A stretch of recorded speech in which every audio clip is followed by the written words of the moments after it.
यहाँ तक लिखा है आदरणीय गरीबदास साहिब जी ने परमात्मा की महिमा की वाणी लिखी है। परमात्मा से परिचित होकर के सतलोक लेकर गए थे कबीर भगवान गरीबदास साहिब जी को, गांव छुड़ाने जिला झज्जर हरियाणा वाले को। वो जब 10 वर्ष के थे सतलोक लेकर गए, अपने जहाँ निज स्थान में भगवान रहता है, जो शाश्वत स्थान है, जिसको गीता अध्याय नंबर 18 के श्लोक नंबर 62 में कहा कि अर्जुन तू सर्वभाव से उस परमेश्वर की शरण में जा, उसकी कृपा से तू परम शांति को और सनातन परम धाम को प्राप्त होगा। तो शाश्वत स्थान में परमात्मा रहते, वहां लेकर गए थे तो वहां पे छोड़ा था। गरीबदास जी को दिव्य दृष्टि दे दी थी, उस दिव्य दृष्टि के आधार से और आंखों देखा भगवान के उस सारे नजारे को। गरीबदास साहिब जी ने एक ग्रंथ की रचना की जिसको गरीबदास ग्रंथ कहते हैं। जैसे तुलसीदास जी ने लाखों वर्ष पहले घटी घटना रामायण को अपने शब्दों में लिपिबद्ध कर दिया, चौपाइयां अपने हिसाब से बना दी और कथा यथार्थ है। चौपाइयां की जो रचना है वो उनकी अपनी बुद्धि की देन है, लेकिन सच्चाई वही है जो रामायण की हुई सत्य है। उसको आज पूरा हिंदुस्तान हिंदू उसको सत्य मानते हैं। तुलसीदास कृत जो रामायण है वो सही है और लाखों वर्ष पहले ये घटना उन्होंने आज लिख दी, चित्रार्थ करती। उनकी दिव्य दृष्टि खुल गई थी। उस दिव्य दृष्टि के खुल जाने के बाद लाखों वर्ष पुरानी सब घटनाएं चित्रार्थ हो जाती है, क्योंकि हम जो भी क्रिया कर रहे हैं ये ज्यों की त्यों फिल्म बन जाती है। जैसे आजकल इंटरनेट बना हुआ है, इसमें तो जिसने भी फिल्म जो कोई भी वस्तु डाल दी उसमें सदा बनी रहेगी जब तक डिलीट ना की जाएगी। ये तो एक कच्चा सिस्टम है उस परमात्मा के ओरिजिनल सिस्टम के सामने। तो परमात्मा की ये समझ लो सारी एक यूट्यूब है और ये सारा कुछ ब्रह्मांड उसका इंटरनेट इसमें सदा रहती है एज इट इज। उनको कभी भी जिसकी दृष्टि खुल जाती है वो देख सकता है सब चित्र जैसा जैसा जो होता है। फिल्म देख लो, फिल्म में जैसा ही कभी देख लो उसको, वो एज इट इज चलेगी, वो सब घटनाएं सेम होंगी, ऐसे हो जाता है। तो गरीबदास जी की जो दिव्य दृष्टि थी वह तुलसीदास जी से कहीं कई गुना श्रेष्ठ थी, ज्यादा क्षमता वाली थी। तो गरीबदास जी ने ऐसे ही अपने भगवान कबीर परमेश्वर की महिमा लाखों वर्ष पहले जहां जहां पहले वो कभी प्रकट हुए वो सारा, और काशी के अंदर जो लीला की वो सारी, वो तो फिल्म है, कभी देख लो। तो गरीबदास जी की यूट्यूब चालू हो गई थी, उसमें उन्होंने देखा और वर्णन किया अपनी भाषा में। तो क्या बताया, तो उन्होंने अब गरीबदास साहिब जी की अमरवाणी से आपको थोड़ा सा एक झलक दिखाएंगे, उसको सुनाएंगे आपको वाणी। क्या बताते हैं कि जब वहां आए, परमात्मा को लेकर आए, आसपास के लोग इकट्ठे हो गए, यहाँ तक काशी के राजा तो थे वो भी देखने आए कि इतना सुंदर बालक है, भगवान कमाल हो गया। उस समय की वाणी सुनाते हैं आपको। जगर मगर काया कर ये दमक पद्म अनंत, गगन मंडल से उतरे सतगुरु पुरुष कबीरे, नाम लिए बंद टूटे हैं और टूटे जम जंजीर। अब क्या बताते हैं, 84 बंधन कटे वो कीनी कल्प कबीरे, भवन चतुर्दश लोक सब ये टूटे जम जंजीरे, अनंत कोट ब्रह्मंडे में वो बंदी छोड़ कहाए, सतगुरु पुरुष कबीरे हैं वो जननी जने नमाए।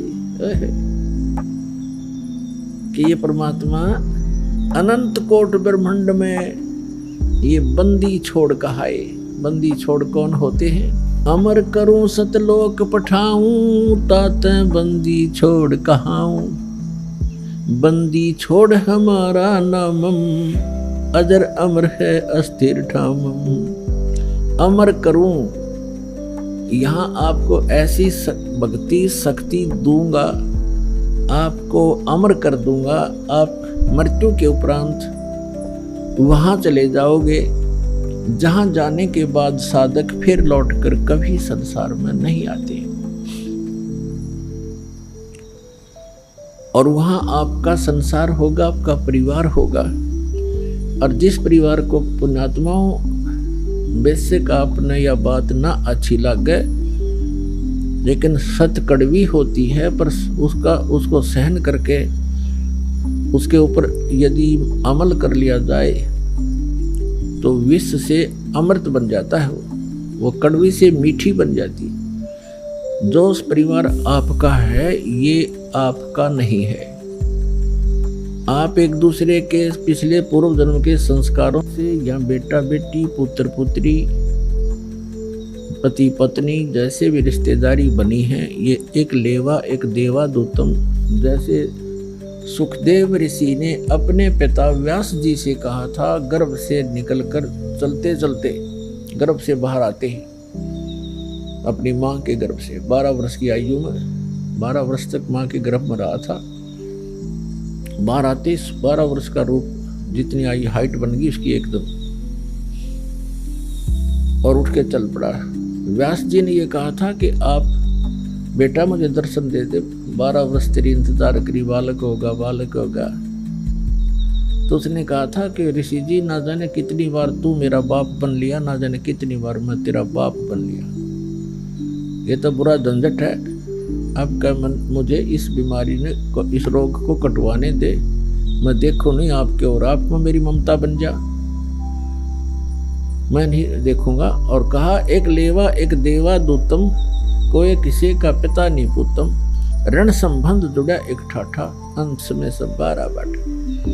आज आपकी मृत्यु होगी वृद्ध होकर, आप मनमाना नाइजीरिया में जन्म ले लोगे, फिर पुत्र की मृत्यु होगी वो मनमाना अफ्रीका में जन्म ले, क्योंकि संस्कारवश जन्म लेगा, आगे थोड़े इकट्ठे हो सकते हो। और ये जो साधना आपको बताई जाती है सत्य भक्ति, इससे आप पूरे परिवार जो आज दीक्षा ले लेगा, क्योंकि ममता तो आपकी में रहेगी थोड़ी बहुत, लेकिन आप में एक आस्था और प्रबल हो जाएगी इस ज्ञान के आधार से कि हम वहाँ जाएंगे सतलोक में, और इनको हमने भक्ति पर लगा दिया, ये भी वहीं आ जाएंगे अपना समय पूरा करके, तो हम फिर वहीं ऐसे इकट्ठे हो जाएंगे, क्योंकि ये सत्य है और ये ज्ञान आपके हृदय में समाया रहेगा। इनमें अगर आस्था भी रहेगी तो आप यहाँ रहना नहीं चाहोगे। उसको आस्था का अर्थ होता है उसके अंदर वापस आकर यही इनके पास रहने की आस्था अगर आपकी रहेगी तो फिर पार नहीं हो सकोगे। इस ज्ञान के आधार से आज आपके हृदय में ये समा जाएगा कि ये लोग ठीक नहीं है, हे भगवान फिर जन्म ना देना, हे परमात्मा हमारा भी जन्म फिर ना देना। और हमारे संबंध में जो आए हैं बच्चे, कोई किसी भी नाते रिश्ते में है, पिता है, पुत्र है, पुत्री है, पत्नी है, दादी है, माँ है, तो इनको भी आपकी ये अर्ज होगी, कभी होगी तो ये भी वहीं आ जाए और वहीं फिर हम सदा रहेंगे। यहाँ तो आज मर गए और फिर मन माने यहीं आस्था होगी तो फिर यहाँ जन्म ले लोगे। ये जन्म मरण का रोग ऐसे कटेगा जो अब दास उतारा। तो कहने का भाव ये है कि आप एक दूसरे के साथ यह परिवार बना है, ये एक ऋण है, एक दूसरे का कोई लेना देना है। तो वो भी इंसान अच्छा नहीं होता जो लेन देन ठीक से ना करे। आपको ये पता लग गया कि ये इनका हमें आपस में कुछ लेना देना है, इसलिए हमारे साथ है, तो वो इंसान भी निकम्मा होता है जो अपने लेन देन को ठीक से ना सुलझावे, वो भी अच्छा नागरिक नहीं होता। तो आपने एक अच्छे भगत भी बने रहना है, और जो भी जिस रूप में आपको पुत्र या पिता, पुत्री या माता, बहन मिला है, उन सब को वो एक रोल, एक अच्छे पात्र की तरह आपने सुपात्र की तरह उसको वो भी निभाना है, तभी आप सफल होंगे। तो कहने का भाव दो दास आपको बताना चाहता है कि अमर करूं सतलोक पठाऊं, ताते बंदी छोड़ कहाऊं। अमर करूं और सतलोक भेज दूंगा, स्पेशल साथ जाके ना काल जाने दे है। अमर करूं सतलोक पठाऊं, अर्थात बंदी छोड़ कहाऊं। बंदी छोड़ हमारा नामम, अजर अमर है अस्थिर ठामम। ठाम मन स्थान, अजर अमर है वो लोग, कभी नाश में नहीं आता, वो सतलोक कहलाता। सत्य माने अविनाशी, शाश्वत, सदा रहने वाला स्थान, वहां ले जाऊंगा तुम्हें। वहां छोड़ दूंगा। तो यहाँ कहते हैं अनंत कोट ब्रह्मांड में बंदी छोड़ कहाए, सो तो एक कबीर है जननी जने नभाए। वो किसी माँ से पैदा नहीं हुए। शब्द स्वरूप साहेब धनी, शब्द सिंध सब माही, बाहर भीतर रम रहा तहाँ जहाँ तहाँ सब ठाई। अब जैसे सूर्य एक स्थान पर रहते हुए भी अपना पूरा काम कर रहा है, उसकी उष्णता, उसकी गर्मी मकान के अंदर भी प्रभावित कर रही है। तो इसी प्रकार परमात्मा की शक्ति सब जगह व्यापक है। और परमात्मा सतलोक में रहो और चाहे यहाँ आ जाओ, वो तो वहीं से अपना सारा संचालन, सब कार्य, सब ब्रह्मांडों का बैलेंस वही बनाए रखता है। तो यहाँ आए भगवान। जल थल पृथ्वी गगन में, बाहर भीतर एक, ये पूर्ण ब्रह्म कबीर हैं अवगत पुरुष अलेख। सेवक हो के उतरे इस पृथ्वी के माही, जीव उदाहरण जगत गुरु बार बार बलि जाही। सेवक हो के उतरे, एक दास बन के आए यहाँ पर कबीर दास। कबीर दास एक सिंपल मैन की भूमिका की मालिक ने। सेवक हो के उतरे, उतरे माने सशरीर आए। ये नियम है परमात्मा, सशरीर आता, सशरीर चला जाता है, अच्छी आत्माओं को मिलते हैं। सेवक हो के उतरे इस पृथ्वी के माही, जीव उदाहरण जगत गुरु बार बार बलि जाहु। जीव उदाहरण, जीव का उद्धार करने के लिए यहाँ उतरे। अभी आपको बताया था इन पवित्र वेदों में, ऋग्वेद के विषय में जो आपको सभी मंत्र और मंडल और सुख बताए, इनमें ये प्रमाण है कि वो परमात्मा ऊपर रहता है। एक तेजो में लोक है, 100 प्रकाशित पृथ्वी है वो सतलोक। उसके 3 पोर्शन हैं, 3 विभाग हैं। जैसे एक तो दिल्ली का बाहरी क्षेत्र जिसमें गांव है, नगर, विलेज है। एक फिर उसका शहर दूसरी स्थिति में, दूसरा पोर्शन बाजार है। और तीसरा वो पार्लियामेंट हाउस और प्रधानमंत्री का घर, रेजिडेंस, राष्ट्रपति भवन, ये तीसरा स्थान समझ लो। तो वो परमात्मा ऐसे सतलोक के तीसरे स्थान पर विराजमान है और वहां से गति करके आता है, अच्छी आत्माओं को मिलते हैं, एक कवियों की तरह आचरण करते हैं। ये वेदों में प्रमाण आपको बहुत बार दिखाया है। और अपने मुख कमल से वो वाणी बोल बोल के लोकोक्तियों के माध्यम से विचार व्यक्त करते हैं, दोहों के माध्यम से, शब्दावलियों के माध्यम से। और जिस कारण से वो एक प्रसिद्ध कवियों में से एक कवि भी कहलाते हैं, लेकिन वो होते हैं परमात्मा। और वो तीसरे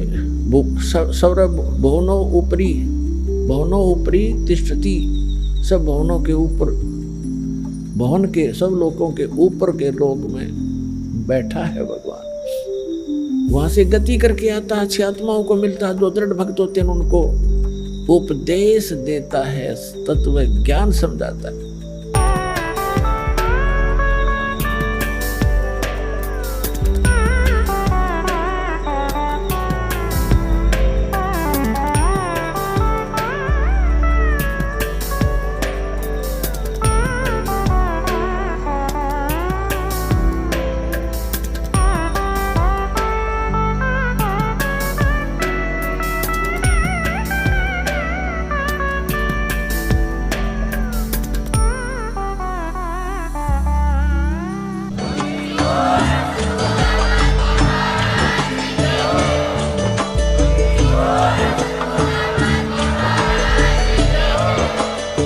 सुन रहे थे जगत गुरु तत्वदर्शी संत रामपाल जी महाराज जी के मंगल प्रवचन। अधिक जानकारी के लिए विजिट कीजिए हमारी वेबसाइट www.jagatgururampalji.org।